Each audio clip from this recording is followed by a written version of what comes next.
Yahvé, este nombre nos invita a pensar de Dios en términos de una relación padre-hijo, con intimidad, emoción, expectativas morales. Así, Yahvé es rey, protector, consejero, amoroso, fiel, sustentador, etcétera, etcétera. En el Nuevo Testamento Él es pater o padre, y eso lo dice todo.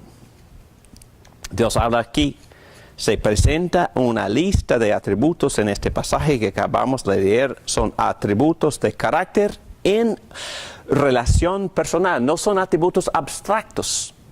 No se menciona inmutabilidad, ni eternidad, ni aseidad, ni sencillez, porque quizás hay mucho de verdad en estos términos abstractos. Pero Dios no se revela en primer lugar como una entidad filosófica, en algo abstracto. Se revela en términos de una relación íntima, compasiva. Que al solamente ver a Dios como algo abstracto, se corre el riesgo de crear mi propio Dios, a mi imagen y a mi semejanza, a lo que yo creo que, o sea, si nos reunimos 5 personas a filosofar acerca de Dios, pues cada quien verá un Dios diferente, ¿no? A su imagen y semejanza. Eso fue precisamente el comentario del doctor Michael Williams en sus clases que mencionamos hace 2 semanas, que si nos agrupamos en un cuarto, un grupo de seres filosóficos, así como ustedes, y cada quien hace lo mejor para adivinar, para razonar quién es, o pueden usar muy buenos argumentos deductivos para llegar a un concepto de algún Dios. Dice Michael Williams que algunos de ellos van a tener en un porcentaje de la verdad. ¿Ok?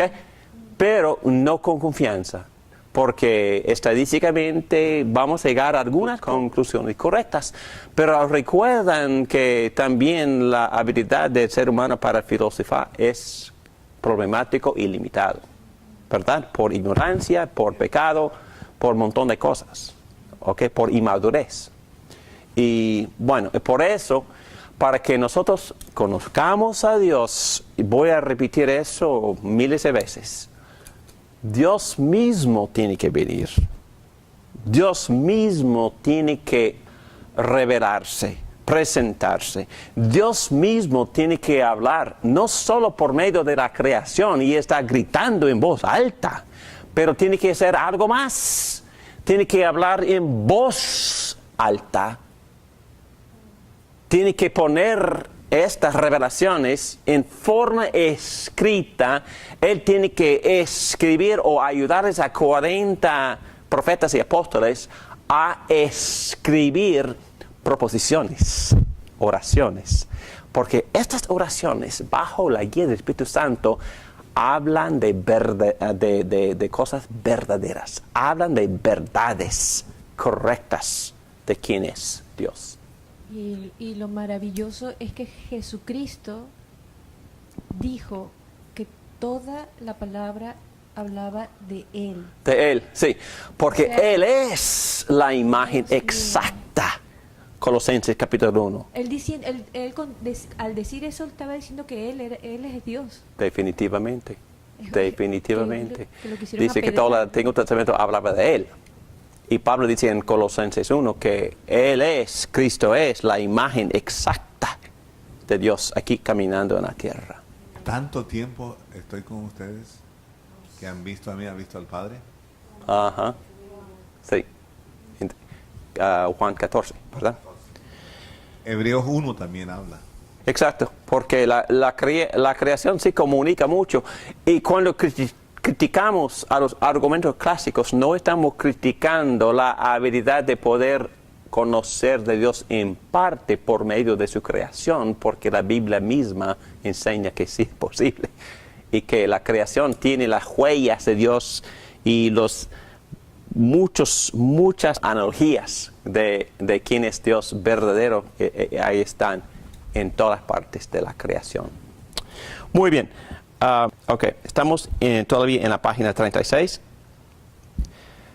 y en la A, aquí dice, Yahvé es un Dios moral, y hay muchos textos que enseñan eso. ¿Y qué dice Isaías 6, 1 a 7?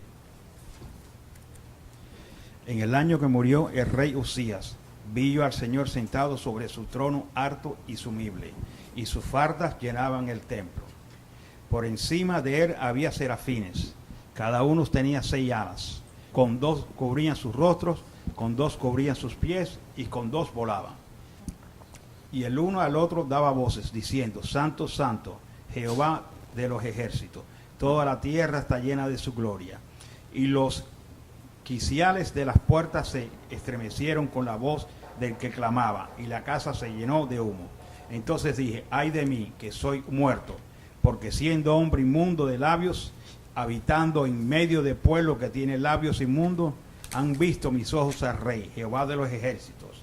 Y voló hacia mí uno de los serafines, teniendo en su mano un carbón encendido, tomado del altar con unas tenazas, y tocando con él sobre mi boca, dijo, he aquí, esto tocó tus labios, y es quitada tu culpa y limpio tu pecado.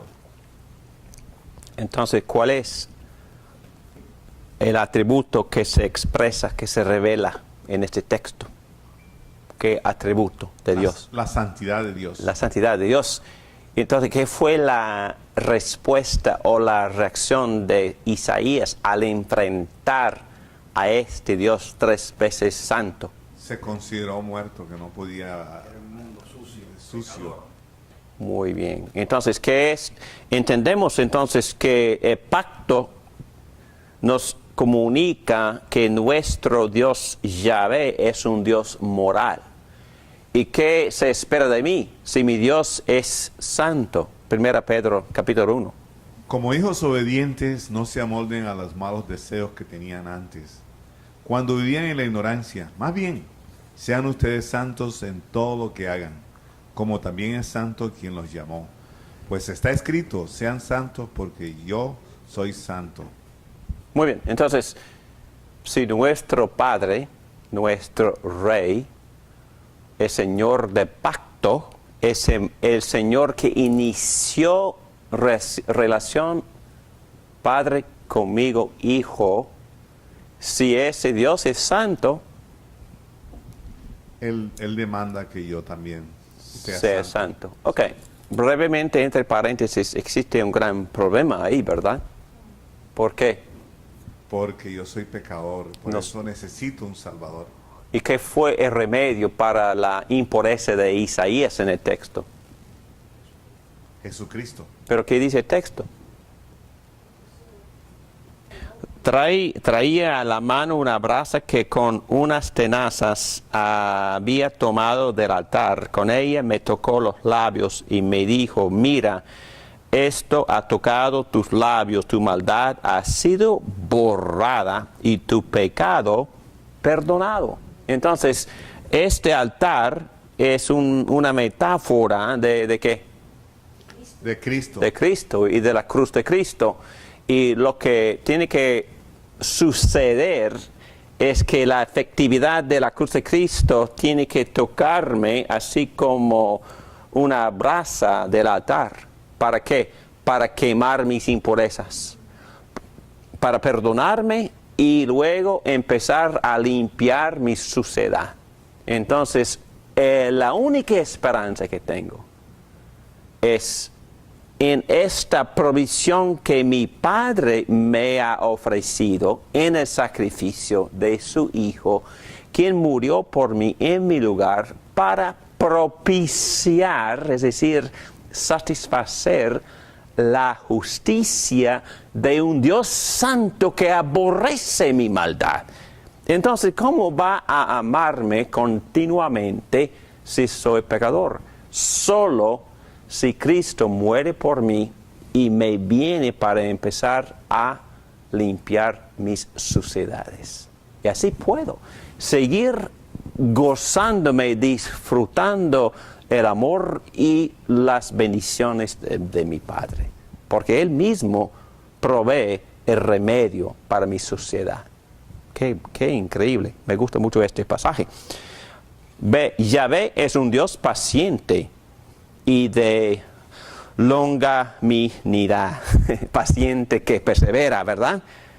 Largo sufrimiento hacia sus vasallos, restringe su ira y juicio a pesar de pecado. Se puede decir que esta es la gracia común.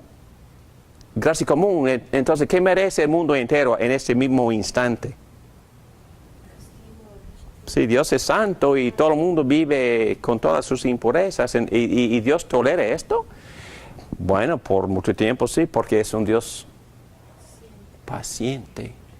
Y por supuesto hay consecuencias de mi pecado, pero a la vez Dios es misericordioso y no siempre ejerce estas consecuencias. No sé de ustedes, pero es parte de mis oraciones constantes. Dios, por favor, en tu misericordia no permitas que sufra tanto las mismas consecuencias que yo merezco ricamente por mis pecados. Y Dios contesta este tipo de oración. ¿Cómo? ¿Cómo puede restringirse Dios y no aplastarme? ¿Cómo puede? Por la propiciación de Jesucristo. Porque ya aplastó al inocente. Sí. ¡Wow! Castigó a Cristo, el inocente, el justo, en vez de castigarme a mí, para que Él pudiera seguir amándome, perdonándome. Eso es increíble. Y el único justo ofreció un sacrificio completamente suficiente para satisfacer todo en Dios. Apaciguar su ira, desviar su ira, absorbiéndolo para que yo nunca jamás tuviera que preocuparme por la condenación que yo merezco ricamente por mis pecados. Y por eso amamos a nuestro Padre, porque sigue amándonos basado en esa provisión que hizo en la cruz con Jesucristo.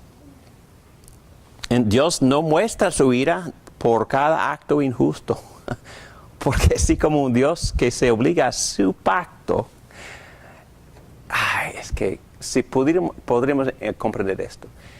Recuerden que cuando Dios inicia el pacto, no solo pone condiciones en nosotros, se pone condiciones en sí mismo. ¿Qué es la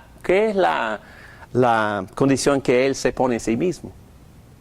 Que Él lo va a cumplir. Él va a cumplir. Él se restringe y Él restringe su propia ira y Él se obliga a restringir su ira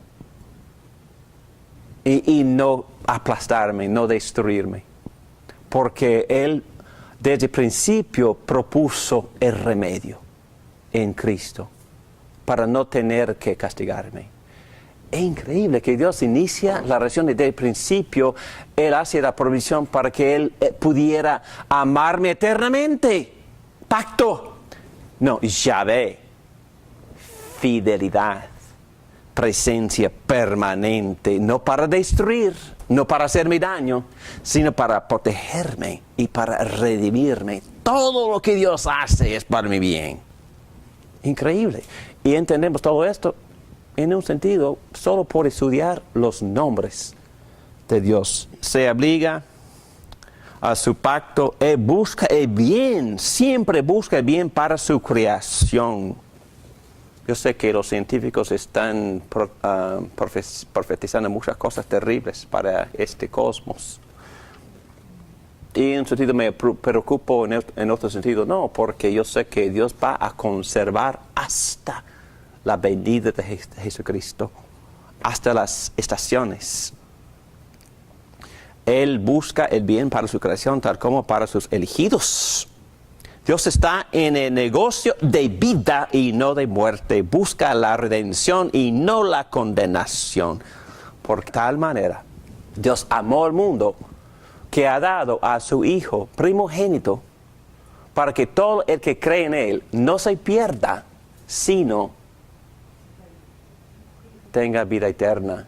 Porque Dios no envió a su Hijo al mundo para condenar el mundo, sino para que el mundo sea salvo por Él.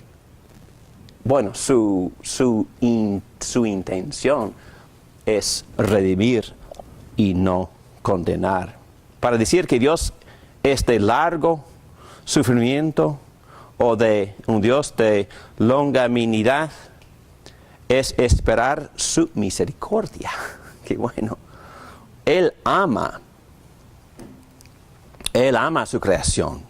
Él ama a sus elegidos. Aunque la corrupción y el pecado son reales, a través de la historia de la redención, Dios está trabajando para el bien, a pesar de las fallas de su pueblo. La historia es uno de los constantes fracasos del pueblo y de pura gracia de parte de Dios. Sin el pacto, estaríamos tostados, quemados, derrotados. Cuando dice pacto está hablando de promesa. Cuando dice pacto es porque es la promesa que se hizo Dios a sí mismo y a Abraham. Y a Noé, y a Moisés, y a Adán, y a David, y por medio de Cristo. O sea, ese es el pacto que tiene Dios, el hombre y consigo mismo. Exactamente. Pero también incluye toda la creación. Ok, o sea que Dios hace un pacto con el hombre, pero también con la creación entera. Está esperando la creación. La resurrección. Es muy importante esto, porque no somos gnósticos. ¿Entiendes la palabra gnóstico? Los gnósticos dicen que no importa nada excepto lo espiritual. El gnóstico es puro Platón, porque Platón tenía jerarquía de realidades y lo más valioso, más supremo es el mundo espiritual. Y el mundo físico, material, no vale. Y por eso los gnósticos dijeron que por tener gnosis o cierto conocimiento misterioso, la persona pudiera elevarse espiritualmente y también tener todo por ese gnosis, y no importaba lo que la persona hacía con su cuerpo. Pudiera vivir en la inmoralidad, lo que sea, pero no importa. Yo conozco a cristianos que me han explicado este tipo de gnosticismo. Oh, sí, no, mi espíritu está bien, pero mi cuerpo no importa lo que haga con mi cuerpo. No. No somos gnósticos. Porque la redención de Cristo incluye la redención de nuestro cuerpo. De nuestro cuerpo. ¿Recuerda lo que dijo Dios cuando creó este cuerpo? ¡Qué bueno! Oh, wow, no, es muy bueno. Buenísimo. Y en el Consejo de la Trinidad estuvieron hablando, planeando la redención del pueblo, la redención de toda la creación. Y Dios le dijo a su Hijo, bueno, es que vamos a planear todo esto, pero tú vas a ejecutar el plan. Y fíjate, estos seres humanos tienen estos cuerpos fantásticos y Cristo dijo, yo quiero uno. Y Hebreos, estoy inventando esto, pero en Hebreos dice que Dios preparó un cuerpo para su Hijo. Entonces, si mi cuerpo no vale, porque Cristo vino en cuerpo.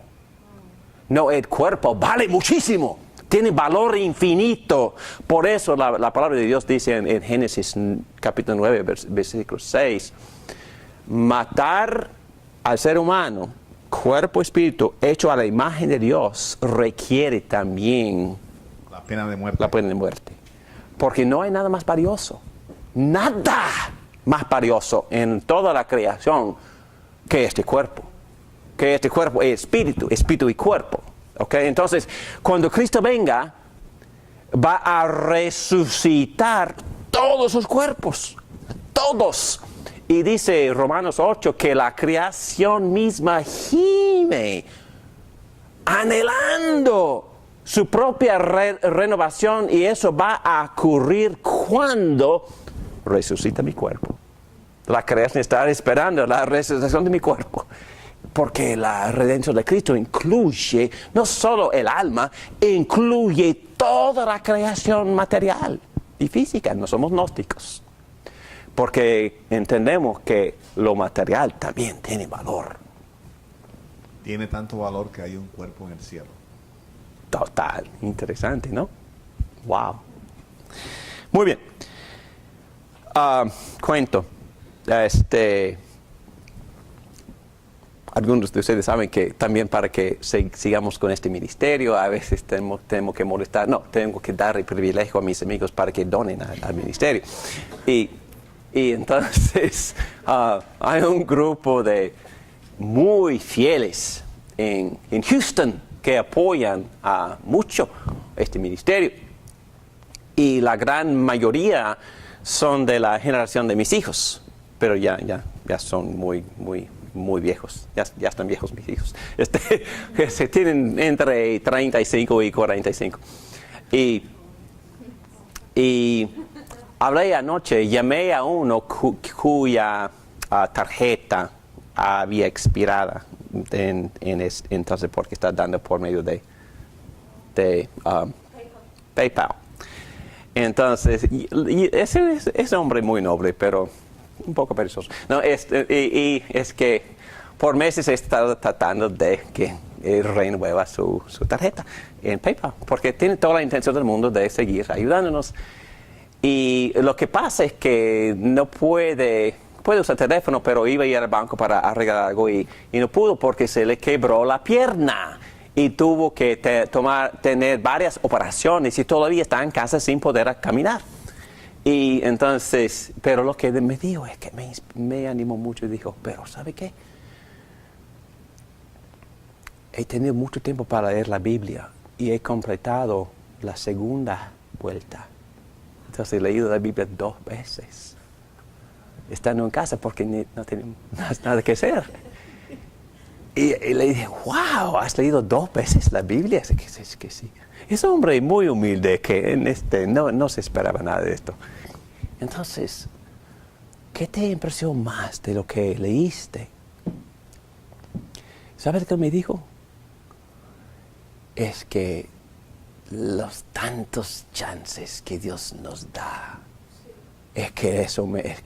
y como nosotros siempre fallamos y pecamos y Dios nos perdona y nos da otro chance. Eso es lo que me impresiona más. Le dije a mi esposa, wow, qué maduro. Es que no se espera nada de esto de los... no, es que, ¿sabe qué? Es más, mi propia esposa es que había atendido el nacimiento como partera de su esposa. Es que tenemos ese tipo de relación porque la partera no llegó a la casa. Y bueno, entonces tenemos ese tipo de relación muy íntima, pero en verdad, confesando mi pecado, es que nunca esperaba algo tan profundo salir de su boca.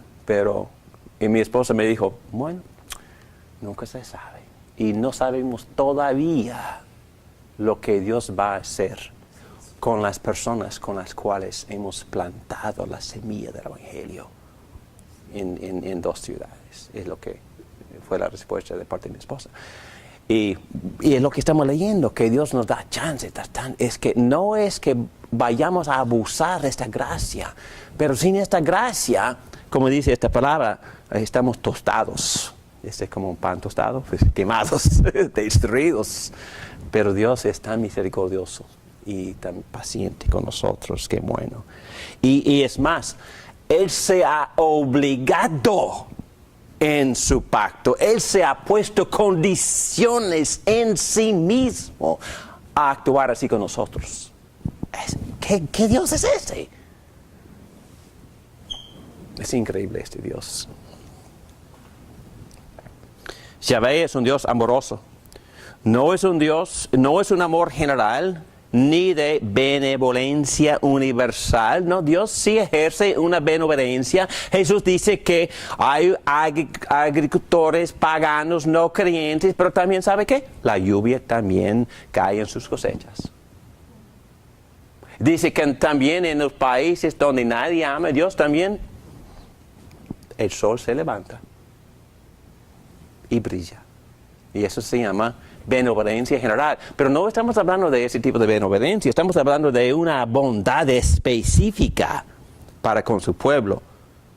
Estamos hablando de un amor apasionado e íntimo, un amor de un padre para sus hijos, un amor que se manifiesta en expresiones de gracia, amor y misericordia.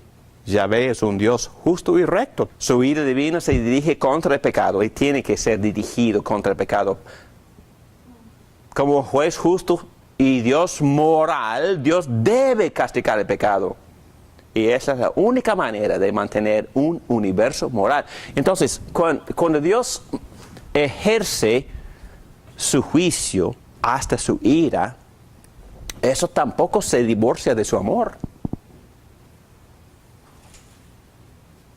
Si yo amo a mi hijo, a veces se manifiesta mi ira. ¿Por qué? Porque mi ira ama. Mi ira quiere destruir la maldad de mi hijo, pero también la ira quiere proteger a mi hijo de la maldad. Entonces decimos que Dios es un Dios justo. Nuestro Dios es un Dios de justicia. Es un Dios que va a balancear por completo las escalas de la justicia y todo el mundo anhela ese día. Todo el mundo quiere protección de sus enemigos. Y nuestro Dios nos ama tanto que no va a dejar de ejercer su ira cuando sea apropiada. Y lo hace cuando es apropiado. Y eso también es amor. Y entonces no hay distinción, no hay separación, no hay contradicción entre el aborrecimiento de Dios contra la maldad y el amor. Es la misma cosa, es exactamente la misma cosa. Yahvé es un Dios justo y recto. Como juez justo y Dios moral, Dios debe castigar el pecado y esa es la única manera de mantener un universo moral. A veces los estudiantes de la Biblia tratan de arreglar los atributos según una jerarquía, pensando que algunos son más fundamentales que otros. Mentira. Ningún atributo de Dios es más fundamental que otro. Los dos siempre se expresan en armonía y en perfección. Todos los atributos. Gracia, amor, odio, ira, misericordia, bondad, siempre expresado en una armonía perfecta. Y ninguno es más importante que el otro. También preguntan, ¿de cuál atributo viene su deseo de redimir? Los cristianos evangélicos argumentan eso siempre. ¿Qué es más importante? ¿La justicia de Dios? ¿La misericordia de Dios? ¿El amor de Dios? ¿La gracia? Bueno, la respuesta es sí. ¿De cuál viene su necesidad de castigar? Bueno, sabemos. Bueno, también el amor. El amor quiere castigar. El amor del padre quiere castigar a su hijo por amor. Entonces, cuando los pastores enseñan sermones sobre cómo ser buen padre y tienen punto número 1, amor, y tienen punto número 2, disciplina, como si fueran cosas diferentes. No, no son cosas diferentes. La disciplina es amor.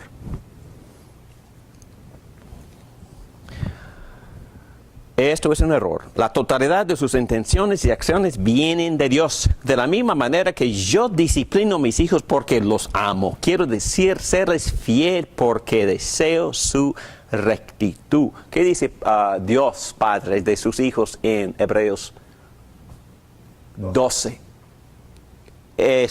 Dios Padre disciplina a sus hijos para que compartan su santidad. Entonces, para explicar esto brevemente. Cuando nosotros experimentamos una prueba en la vida, una enfermedad, quizás una relación problemática, quizás un desafío económico. ¿Cuál es la primera tendencia o pensamiento? Dios me está castigando. Oh, pequé y Dios me está castigando. No, las pruebas son disciplinas para ayudarme, para empujarme hacia mi Padre, para depender más de Él, para buscar más de su gracia. Porque si me acerco a Él, es cuando crezco en santidad, es cuando crezco más cerca hacia la imagen de Jesucristo. Entonces la disciplina de Dios es para mi mejoramiento, es para mi crecimiento, es para mi madurez, es para mi conformidad a Jesucristo. Y así entendemos, y por eso podremos decir con toda confianza que Dios dispone todas las cosas para el bien de los que lo aman. Y versículo 29 del mismo capítulo dice que ese propósito es mi conformidad a la imagen del Hijo de Jesucristo. Muy bien, otra vez. De la misma manera que yo disciplino a mis hijos porque los amo, quiero serles fiel porque deseo su rectitud. Así actúa Dios. Su redención, su ira, su disciplina y todo lo demás son productos de su persona íntegra. Y 2 puntitos más. Dios es fiel en sus relaciones y en su persona. Él es consistente, confiable en sus palabras. La fidelidad de Dios va en dirección metafísica, o es decir, de los principios elementales y personal. Dios es inmutable. Entonces se mete un poquito de la filosofía aquí, porque si Dios es fiel a su pacto y Dios dice yo soy quien soy y seré quien seré, Él está hablando también de su inmutabilidad. Nuestro Dios no cambia. Jesucristo es el mismo ayer, hoy y para siempre. No cambia su carácter. Si promete una cosa, siempre va a cumplir con lo que Él promete. Y eso se llama inmutabilidad en su carácter. Consistente consigo mismo. También fiel con su pacto, con la creación, estaciones y con su pueblo. Ya hemos mencionado eso. Conocemos al mismo Dios que conocía a Abraham. Eso es increíble. El mismo Dios, Yahvé de Abraham, Isaac y Jacob, es mi Dios. No ha cambiado. Los dos, Abraham y yo, tenemos la misma relación con Yahvé. Increíble. Él es mi hermano en Cristo.